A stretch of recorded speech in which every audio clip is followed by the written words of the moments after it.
mo si Paraluman. Nung tayo ay bata pa, ang galing-galing mo nang sumayaw.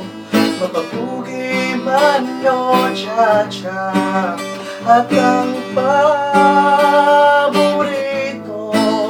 ay ang pagsayaw mo ng El Bimbo.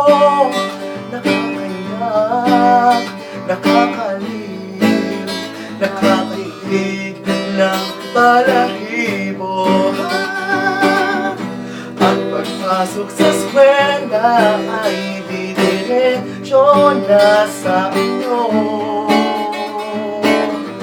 Ang buong maghapon ay tinuturuan